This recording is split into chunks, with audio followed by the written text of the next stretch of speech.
어제 신동빈 롯데그룹 회장이 그룹 경영권 분쟁과 관련해서 대국민 사과를 했습니다. 그러면서 지주회사 전환을 골자로 한 지배구조 쇄신안을 발표했는데, 그러나 롯데가를 향한 국민들의 불만은 계속되고 있습니다. 골목 상권 다 잡아먹고 뒤늦게 사과했다는 비판인데, 이은영 여민리서치 대표와 함께 이야기 나눠보겠습니다. 안녕하십니까? 네, 안녕하세요. 네, 한 주간 잘 계셨고요. 네. 네, 방금 말씀드린 대로 롯데그룹 신동빈 회장이 어제 사과를 했고, 이때 네. 지배구조 개선 카드를 내놨음에도 불구하고 네. 국민적 반감이 상당합니다. 예. 특히 여론이 좋지 않은데 이유가 무엇이라고 보십니까? 일단은 그 신동빈 회장이 좀 발빠르게 이제 기자회견을 하셨는데, 그 굉장히 긴 기자회견문을 읽었잖아요. 네. 그 과정에서의 그 발음과 억양에 대한 반감이 상당히 좀 큰 것 같아요. 그리고 기본적으로는 일단 재벌에 대한 그 지배구조 개선안을 내놨음에도 불구하고 재벌에 대한 어떤 신뢰가 없는 상태인 거죠, 국민들이.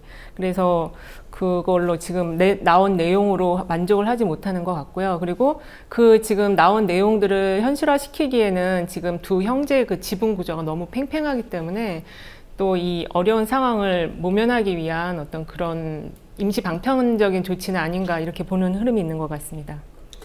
그러다 보니까 뭔가 좀 노동개혁, 이번에 뭐 재벌개혁의 뭐 새로운 기회로 좀 삼아야 된다, 이런 여론도 있는데, 이 부분은 어떻게 짚어주시죠? 그런 의견이 지금 상당히 많죠. 네. 지금 그 땅콩 회항 사건부터 해서 그 재벌들이 그 우리 사회에 사회적 책임을 하고 있는 모습이 거의 없거든요. 근데 사람들은 이 기업을 키워주는 거는 결국 내가 사서 쓰고 먹고 하는 것 때문에 기업들이 컸다고 생각을 하는데, 그거에 대한 어떤 사회적 책임을 하는 부분이 없으니까 좀 재벌 개혁을 이번 기회에 좀 할 필요가 있다라는 그런 흐름이 좀 높게 있는 것 같아요. 그래서 그 관련한 조사 결과가 좀 하나 나온 게 있어서 좀 살펴보겠습니다. 네, 지금 준비가 됐는데요.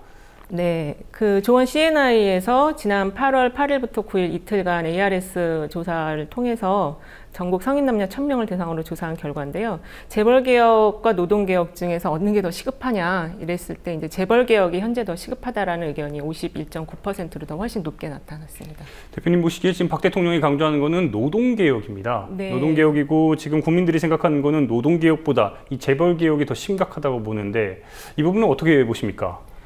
그러니까 이제 대통령과 정부가 현재 아젠다를 잘못 잡고 있는 것이죠.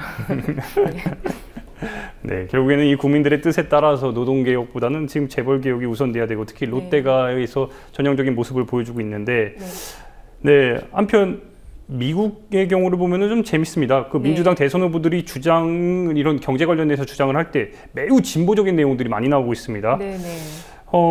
이런 내용들이 어떻게 보면 굉장히 좀 미국 사회에서 통한다고 볼 수 있는 건데, 이 부분은 어떻게 볼 수 있는 겁니까? 근데 사실은 이제 미국 같은 경우는 메카시즘이라는 그런 경험이 있기 때문에 이 진보적인 어떤 정치가 좀 자리 잡지는 않는 나라로 많이 알려져 있거든요. 그래서 저 같은 경우도 지금 미국 대선 주자들이 이런 그 내용을, 경제 아젠다 내용을 봤을 때 좀 너무 좀 레디칼한, 너무 좀 극단적인 거 아닌가라는 느낌 받을 정도인데, 굉장히 시원하다라는 또 느낌도 한편 있었어요. 그래서 이 사람들이 지금 특히 이제 그 민주당에서 이거를 민주당 후보들이 주도하고 있는데, 그 샌더슨이나 힐러리가 주로 내세우고 있는 그 경제 아젠다의 핵심은 경제적 불평등을 해결하자라는 거거든요. 그러니까 지금 그 저성장의 그 고령화, 뭐 저출산 이런 문제가 전 세계적인 어떤 문제고, 그로 인해서 보수적인 그런 흐름이 강화되고 있는데, 그 속에서 이거를 헤쳐나가기 위해서는 어떤 이 지금 양극화 문제, 불평등 문제를 반드시 해소하고 가야 된다는 어떤 가치를 이 지금 진보 정당의 후보들이 주장을 하고 있는데, 그것이 굉장한 통쾌함과 이게 내 문제다라는 그런 그 공감대를 그냥 크게 형성을 하고 있는 것 같아요. 그래서 이게 지금 상당히 그 사회의 어떤 분위기를 그 방향으로 끌고 가고 있고, 또 그게 사회 분위기가 그렇게 가다 보니까 기업들도 그 분위기에 같이 편승을 해서 진보적인 어떤 가치를 그 제품과 이렇게 매칭을 시키는, 일체화하는 그런 마케팅을 벌이고 있더라고요. 그래서 상당히 우리도 이제 곧 대선을 맞이하게 되는데, 과연 우리 대선 후보들은 이런 주장을 할 수 있을까? 문제는 지금 미국이나 우리나라 다 똑같은 걸 겪고 있는데, 그런 부분을 좀 눈여겨보게 됐어요. 갑자기 박근혜 대통령이 지난 대선 때 경제민주화를 앞세웠던 게 생각이 나는데, 그럼에도 불구하고 우리 지금 현재 모습을 보면은 보수의 가치를 세우지 못하고 있고, 여기에 더해서 뭔가 제대로 된 보수의 가치를 세우지 못하고 있는 거고 그렇죠. 어떻게 보면 더 과거로 회귀하는 듯한 이런 느낌도 듭니다. 이 부분은 어떻게 보십니까? 그게 굉장히 지금 강하고요. 지금 시중에 유행하는 말이 각자 도생이라는 말이라는 거예요. 그러니까 보수의 가치라는 거는 공동체의 번영이거든요. 가장 핵심적인 게 공동체의 번영인데 지금 우리 보수 정권이 지금 집권을 한 지가 벌써 10년 가까이 되고 있는데 결국에는 나오는 말은 각자 도생, 다 각자 알아서 살아가자라는 이런 흐름이 나오는 걸 보면은 보수 정권이 자기의 정말 진정한 가치를 지금 정립을 하지 못하고 있다 이렇게 봐야 할 것 같습니다. 네. 네. 그렇다 보니까는 이제 그런 분위기가 지금 10년 가까이 되다 보니까는 좀 우리 사회 전반적인 분위기가 침체되어 있고 무기력증에 빠져 있는 그런 흐름으로 가고 있는 것 같아요. 그러니까 사람들이 뭔가 새로운 거를 하려고 하진 않아요. 그리고 같이 뭔가를 하려고 하면 모여서 뭔가를 얘기를 해야 되는데 그런 흐름이 지금 전혀 만들어지지 않으니까 정말 다 무기력증에 빠져 있는 그런 분위기인 것 같습니다. 네. 대표님 그것과 관련해 가지고 지금 좀 더 자세한 거는 이쪽에서 이야기를 하고 이번 주에 8.15 광복절이 있습니다. 이호 여사도 방북을 했고 그리고 뭔가 남북 화해에 뭔가 단초가 될 수 있다고 이런 기대까지 했었는데 지난 4일날 DMZ에서 이제 북한이 설치한 지뢰가 터졌고 그로 인해서 우리나라 지금 하사 2명이 지금 다치는 중경상을 입는 사고까지 발생을 했는데 어떻게 보십니까? 남북관계. 일단 남북관계 같은 경우는 대표적인 가치 중심의 정책이거든요. 그리고 그 가치 중심의 정책들은 상당히 그 장기적인 계획 하에 일관된 흐름으로 가야 돼요.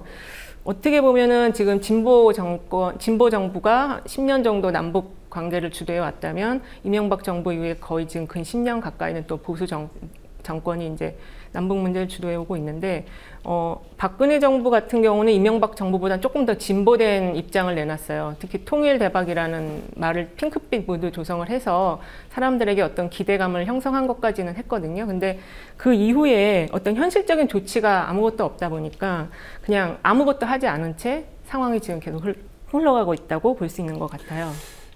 그러다 보니까 그 통일준비위원회도 있죠. 대통령 직속으로. 그 부분까지 그렇게 만들었는데 지금 우리 대표님 짚어주신 대로 실제로는 아무것도 이루어지지 않고 있습니다. 그러니까 이게 지금 박근혜 정부의 지금 가장 큰 문제가 통일 분야에서만 그런 것이 아니라 좀 뭐 경제라든지 교육이라든지 사회 각 분야에 있어서 아젠다 비슷한 거는 던져놓는데 그 다음에 현실적 조치를 아무것도 안 한다는 거예요. 그러니까는 결국 국민들이 보기에는 아무것도 한 게 없는 정부가 되는 거죠.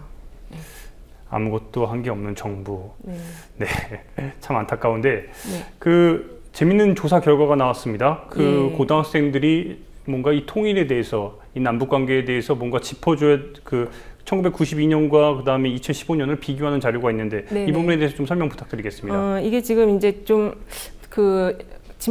보수 정부 들어선 이후에 그 통일 관련한 인식이 10대와 20대에서 굉장히 지금 좀 많이 급변을 하고 있거든요. 지금 자료 올라오고 있는데 자료가 좀 올라오고 있는데요. 이게 지난 7월에 고등학생 대상으로 조사를 한 결과예요. 그리고 이 동일 문항들을 12년 전에 1992년도에 이제 조사했던 걸 좀 비교를 해본 건데 그 통일은 반드시 이루어져야 된다라는 의견이 거의 15% 정도밖에 안 돼요. 지금 10대 청소년들한테는. 그리고 꼭 이루어질 필요 없다도 거의 절반 가까이 42% 정도 되고요. 그리고 통일 이후에 보통은 이제 통일이 되면은 좀 뭔가가 좀 활성화가 되고 뭔가 좀 우리가 뻗어나가고 이럴 것 같은 기대감이 있었거든요. 그런데 지금은 오히려 그런 게 상황이 좋아질 것 같지 않다. 그러니까 나도 지금 일자리가 없는데 통일이 되면은 내 일자리를 저쪽에 북한에 있는 청소년들이 뺏어가진 않을까. 오히려 이런 걱정을 하는 좀 약간 흐름이 나와는 정말 내 현실에서 닥쳤을 때 좀 우려가 되는 문제 이렇게 받아들이고 있는 것 같아요. 아까 대표님 말씀 주신 그 각자 도생이란 말이 지금 청년과 청소년에게까지 쫙 퍼져 있다는 느낌인데 어떻게 보십니까, 이 부분은? 어쨌든 이게 지금 정부라든지 사회 분위기가 어떤 그런 거를 하자, 우리가 할 수 있다 이런 방향으로 형성이 돼야 되는데 그게 지금 전혀 형성이 안 되다 보니까 그 어른은 어른대로 아이는 아이대로 진짜 서로 지금 다 내 문제 해결하는데 이걸 어떻게 해결할 건가 하는 이런 고민만 하고 있는 거죠. 걱정만 하고 있는 상황이라고 볼 수가 있고요. 그리고 또 통일 안보 외교 전문가에 대한 조사를 실시한 그 결과도 보면은 전문가들은 어쨌든 미래를 좀 전망하고 예측을 하는 분들이잖아요. 근데 이런 분들조차도 통일의 필요성 자체는 인식을 하지만 그 남북 관계 전망에 대해서는 좋아질 것 같다라는 의견이 거의 뭐 19.5%, 굉장히 낮은 수준인 거예요. 네. 그러니까는 이렇게 되어 있으면은 이제 현실적으로 할 수 있는 게 없는 거죠. 이게 좋은 거지만은 가능성은 굉장히 낮다. 이렇게 보면은 내가 지금 당장 할 수 있는, 내가 어떤 방향으로 해야 될 일은 거의 없다고 느끼게 되는 거죠. 그러다 보니까 그 조사 결과에서 나왔듯이 향후 이 남북 관계 개선을 위해서 필요한 것이 네. 중단된 남북 경협을 재개해야 된다는 그 이야기인데, 그렇죠. 지금 대표님 보시기에 어떻습니까? 고위급 회담 전에 지금 남북 경협이 우선돼야 된다는 건데, 이건 어떤 의미를 갖고 있는 겁니까? 이 결과 같은 경우는 사실은 이제 이 보통은 그 고위급 회담을 먼저 해서 정부가 그런 분위기를 만들어라라는 이야기가 먼저 우선순위로 나와야 되는데, 오히려 그건 훨씬 후순위예요. 오히려 그냥 현재 중단되어 있는 경협, 그러니까 민간 간의 교류를 좀 더 활성화하고, 그리고 가장 지금 현재 제일 중요한 게 남한이나 북한이나 경제 문제이기 때문에 그 부분으로 빨리 접근을 해서 어떤 서로의 이해를 빨리 찾는 노력을 해라. 일단 정부는 좀 빠져라. 이런 흐름으로 볼 수 있을 것 같아요. 이게 지금 전문가 의견이라는 점에서도 좀 되게 눈여겨봐야 할 대목인 것 같아요. 여기서 좀 개인적인 질문을 하겠는데, 네. 대표님 보시기에 어떻습니까? 남북 뭔가 관계 발전의 기미가 좀 있습니까? 그러니까 이게 상당히 어려운 문제예요. 그 예전에 그 진보 정부에서 이제 통일 문제를 다루었을 때 제일 문제가 됐던 게 통일 비용 문제였거든요. 그러니까 그런 어떤 저항이 있더라도 이게 지금 가치 중심의 정책이기 때문에 그거를 계속 설득을 해나가면서 좋은 환경을 계속 만들어가면서 기회를 봐야 되는데, 지금 그런 노력이 없는 상태에서 그 판문점의 그런 지뢰 매설이라든지 이런 것들이 툭툭 터지게 되면은 이게 가치 정책으로 끌고 갈 수가 없게 되는 거죠. 그래서 상당 부분 특히 그리고 이제 북한도 사실 같이 노력을 해줘야 되거든요. 근데 이게 지금 안 되다 보니까 상당히 오랜 기간 동안 좀 이 정체 상태가 계속 되지 않을까 전망이 되고요. 그리고 이 이제 부부가 서로 냉랭하면은 그 주변에 사람들을 좀 활용을 해서 분위기 좀 좋게 만들 수가 있잖아요. 그런데 지금 우리 그 남북의 냉랭한 그 주변 환경의 그 사대 나라들에 대해서 어떻게 좀 우리가 잘 그 꾀를 내서 좀 좋은 방향으로 가져가야 되는데, 외교 정책 자체가 지금 그 중심을 못 잡고 있어요. 어떻게 일로 가야 될지 절로 가야 될지 기조를 못 잡고 있기 때문에 남북 관계가 상당 부분 좀 이런 정체 상태로 가지 않을까, 그게 좀 걱정스럽습니다. 네, 굉장히 우려스럽습니다. 이야기를 들으면 들을수록 더 그런데, 네, 한 가지 다른 소식도 한번 알아보겠습니다. 이 네. 선거구 획정 등 그 선거제도 개편에 대한 논의가 지금 굉장히 정치권의 화두인데, 네. 여야가 이 권역별 비례대표제에 신경을 곤두서고 있더니 이번에는 청년 비례대표제를 놓고서 또 공방을 벌입니다. 어떤 내용입니까? 일단은 그 청년 비례대표제는 그 이제 새정치연합에서 나온 안인데요. 그 국회의원 공천의 10%를 청년 후보에게 주겠다라는 내용이었는데, 그 공약 자체가 나쁜 건 아니에요. 청년층도 챙기고 뭐 여러 계층을 챙기겠다라는 건데, 이제 거기서 좀 문제가 됐던 게 그 연령 부분이거든요. 청년의 연령을 45세로 잡았다라는 부분인데, 그것도 지금 고령화 사회이기 때문에 그건 그렇게 문제되는 부분은 저는 솔직히 아니라고 보고요. 오히려 이제 그 청년 그 비례대표제를 도입을 할 경우에 10% 도입을 할 경우에 지금 새정치연합 같은 경우는 한 129석이니까 12세석을 배분을 해야 되는데, 이게 지역구로 배분할 수는 없단 말이에요.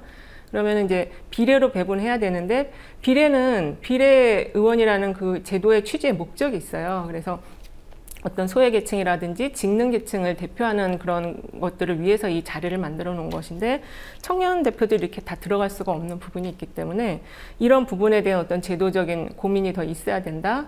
그리고 그 청년을 어떤 기준으로 뽑을 것인가, 이 문제도 굉장히 중요한 거거든요. 그런 부분이 좀 더 보강이 된다면은 이게 그렇게 논란이 되는 문제는 저는 좀 아니라고 생각이 들고요. 그리고 현재 그 지금 선거구 획정 등 선거제도 개편에서의 가장 중요한 문제는 지역구도와 지역 갈등의 해소 문제예요. 이제 그래서 그거와 관련해서 뭐 권역별 비례대표제라든지, 그다음에 이제 선거구 조정이라든지 뭐 청년 비례 문제, 이런 것들이 다 이제 종합적인 패키지로 지금 나오고 있는데, 이게 지금 시한이 정해져 있고 각 당에 다 이해관계가 있어서 어떤 개혁안이 도출될 거라고는 좀 보기가 어려울 것 같고요. 각자 어떤 적정한 선에서의 타협안은 나오지 않을까, 이렇게 좀 보고 있습니다. 대표님, 이러다 보니까 뭔가 또 이번에도 여야 간에 서로 간에 뭐 담합안이냐 이런 또 지적도 나올 것 같은데, 그 부분은 좀 어떻게 보십니까? 이제 자꾸 정치를 그런 시각으로 보게 되면은 정치가 점점 좀 무의미해지고 우리 사회의 그러니까 품격을 스스로 떨어뜨리는 부분이 되니까, 어느 정도까지는 믿어줘야 되는 게 필요한 것 같아요. 근데 지금 우리 사회 분위기가 이 정치권이 너무 못하다 보니까 그런 것들이 지금 잘 이렇게 형성이 되지 않는 분위기가 있는 것 같고요. 그리고 사실은 지금 보면은 그 IT 기업 같은 경우 구글이라든지 또는 최근에 뭐 다음카카오 같은 경우는 40대 창업주들이 정말 쿨하게 자기의 후세대, 그러니까 30대라든지 또 뭐 지역이 전혀 다른 타 민족의 그 리더에게 이렇게 자리를 이양해주는 모습들을 봤잖아요. 그 구글의 그 레리 페이지라는 그 CEO 같은 경우는 적당한 상태에서 머무르는 거를 불편하게 생각해야 된다 이렇게 멋진 말을 던지면서 물러났어요. 그러니까 지금 우리 사회에 정말로 필요한 게 뭐냐면 여나 야나 이렇게 계속 논란만 하고 말만 하는 이런 모습이 아니고 뭔가 던지는 리더십 또는 치고 나가는 리더십, 이게 지금 굉장히 우리 사회에 필요한 리더십이다 이렇게 봐야 할 것 같습니다. 대표님 방금 강조하신 그 쿨함, 네. 그걸 우리 정치권이 좀 받아들였으면 좋겠습니다. 정말 좀 그랬으면 좋겠습니다. 네, 오늘 말씀 고맙습니다. 네, 감사합니다.